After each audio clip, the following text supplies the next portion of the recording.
Hello friends, केम छो? तमने बधाने मारा जय अंबे। तो आज हूँ बनावानी छे सुखड़ी।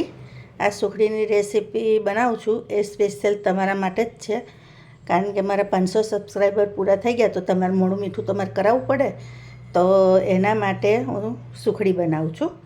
અને જે અમારા મહેમાનો મતલબ પ્રસાદ કહેવાય. તો અમે સુખડી કંઈ બી ખુશીનું હોય ને તો સુખડી બનાવીને અમે માતાજીને ચડાવીએ, તો ધરાવીએ. તો એના માટે આવી રીતે મેં ઘઉંનો લોટ લીધો છે, ગોળ લીધો છે, આ કોપરાનું બૂરું છે, પછી આ ડ્રાયફ્રૂટ મિક્સ છે, ઘી છે. હવે માપ તમને કહું, જે વાડકીથી મેં ઘઉંનો લોટ લીધો છે એ જ માપથી મેં અડધું ઘી લીધું છે અને અડધો ગોળ લીધો છે. અને પાભાગનું બૂરું છે, જે મેં થોડુંક કોપરાને છીનીને લીધું હતું આવી રીતે. અને આ ડ્રાયફ્રૂટ છે, એ તો તમારે તમારા ટેસ્ટ પ્રમાણે વધઘટ કરી શકો. હવે ફ્રેન્ડ્સ, ગેસ ચાલુ કરી દીધું છે, આવું કઢાઈ લીધું છે. હવે પહેલાં તો હું ઘી એડ કરીશ એમાં. તો ઘી હું કરું છું એમાં થોડુંક રવા દઈશ, 2-1 ચમચી જેવું, જેને હું પાછળથી એડ કરીશ.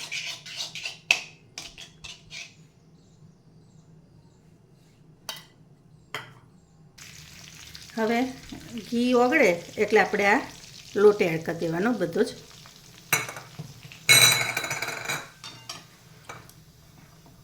અને આપણે એમાં મિક્સ કરી દેવાનું.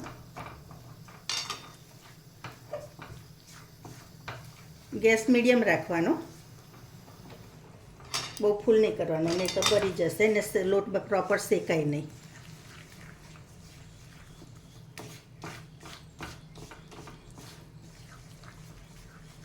આવી રીતે આપણે મીડિયમ તાપે, મીડિયમથી ઓછો રાખજો, કારણ કે જેટલો લોટ ધીમા તાપે શેકાય ને એટલું એની મીઠાશ વધારે આવે અને ફ્લેવર હોય એ લોટની સારી આવે, લોટ કાચો નહીં લાગે તમને. તો બને તો આ લોટ જો અત્યારે સફેદ લાગે છે ને, જ્યાં સુધી બ્રાઉન કલરનું ના થાય ને ત્યાં સુધી આપણે એને શેકવાનો છે.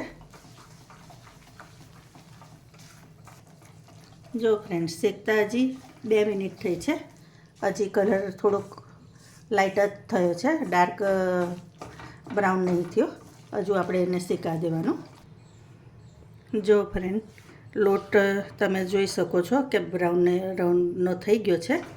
હવે આટલો થાય એટલે આપણે એમાં એક સિક્રેટ ઇન્ગ્રીડિયન્ટ્સ ઉમેરી દેવાનું, જે છે મલાઈ. તો મલાઈ અને દૂધ, થોડુંક દૂધ હોય તો દૂધ, ને મલાઈ હોય તો મલાઈ એડ કરી દેવાની આવી રીતે ભાગની. અને પછી એને બરાબર મિક્સ કરી લેવાનું. આનાથી સુખડી એકદમ પોચી અને ખૂબ સરસ ટેસ્ટમાં થશે. તમે એકવાર આ ટ્રાય કરી જોજો. હવે એને બરાબર આપણે હલાવવાનું.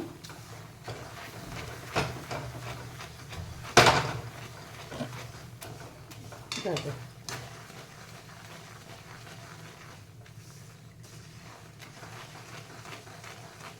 આપણી સુખડી ઓલમોસ્ટ થવા આવી છે.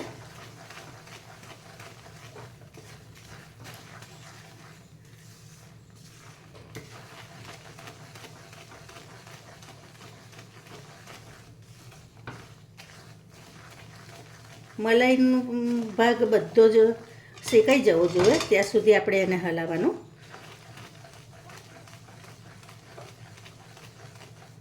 આ સુખડી ખાવામાં તમને ફ્રેન્ડ્સ એકદમ પોચી, જે બાને દાદાને મોઢામાં દાંત નહીં હોય ને તે પણ ખાઈ શકશે, એટલી સોફ્ટ થાય છે.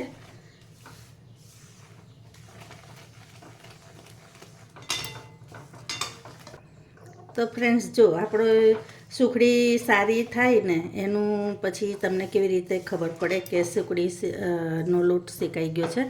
તો જો આવી રીતે જોવાનું, એકદમ હલકો હલકો લાગશે તમને, તો તમારે સમજી જવાનું કે આ થઈ ગયું છે. હવે આપણે ગેસ બંધ કરી લઈશું અને આને થોડુંક ઠંડુ થવા દેવાનું. પછી અંદર ગોળને એવું એડ કરીશું આપણે. હવે ફ્રેન્ડ, 2 મિનિટ થઈ ગઈ છે.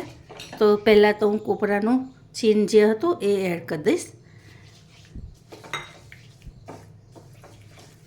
એટલે થોડુંક શેકાઈ જાય.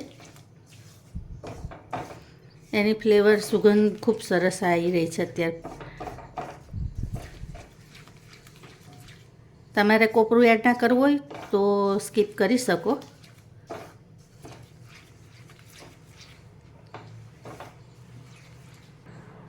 હવે ફ્રેન્ડ્સ, આ મિક્સ થઈ ગયું છે અને ઠંડુ થઈ ગયું છે.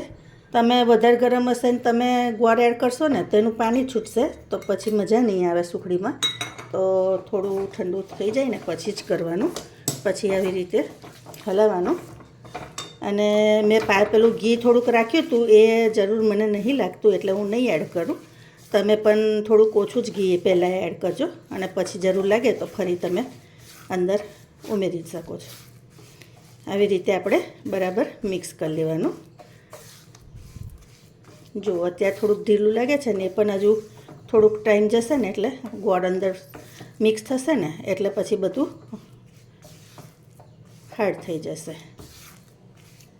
હજી ગોળ વાપર્યો નહીં બરાબર, એટલે આપણે એને પ્રોપર ઓગળવા દેવાનું.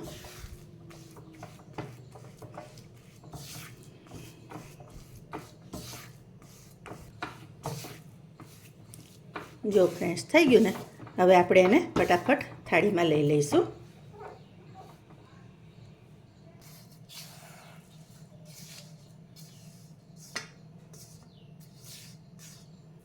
આવી રીતે આપણે થાળી લઈ લેવાનો. થાળી મેં ઘી ચોપડીને રાખી હતી, એટલે તમારે પણ એવી રીતે રાખવાનું.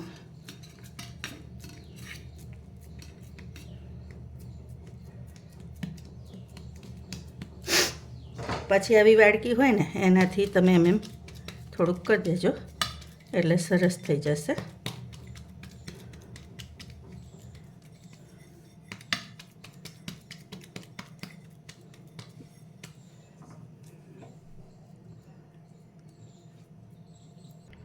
જો ફ્રેન્ડ્સ, તમને હું નજીકથી બતાવું તો સુખડી જો તમે જોઈ શકો છો કેવી સરસ લાગી રહી છે.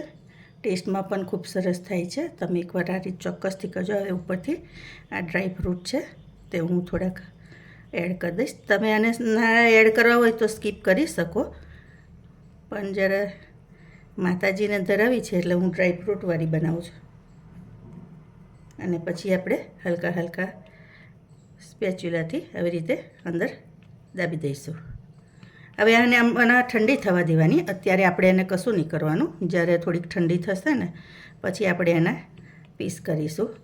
તો તમને મારી રેસીપી કેવી લાગે છે ફ્રેન્ડ્સે ચોક્કસથી કહેજો. ને મેં કહ્યું એવું કે હું મારી રેસીપી મારી જાતથી અને જાતે જ બનાવું છું, મારી સ્ટાઇલથી. તો તમે કહો તો મને ખ્યાલ આવે કે મારી રેસીપી કેવી છે. તો લાઈક, શેર, સબસ્ક્રાઈબ ચોક્કસથી કરજો. Thank you. તો ફ્રેન્ડ્સ, સોરી, હું તમને બતાવવાનું ભૂલી ગઈ. તમને કહ્યું હતું કે તમારા માટે બનાવું છું, પણ તમને ધરાવવાનું રહી ગયું. તો પહેલાં હું મારા માતાજીનું કાઢી લઉં એક પીસ, પછી તમારા માટે તમને આપું. તો તમે જો કેટલો સોફ્ટ છે ને, તો તૂટી પણ જાય છે.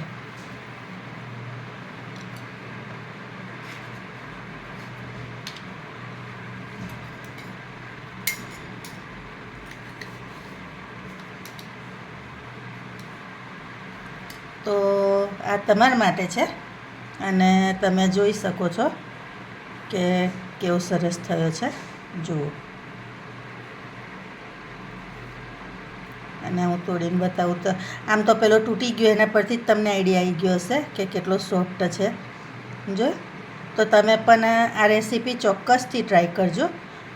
અને મારા તરફથી તમારે મોડું મીઠું કરાવું છું તો તમે કરી લેજો.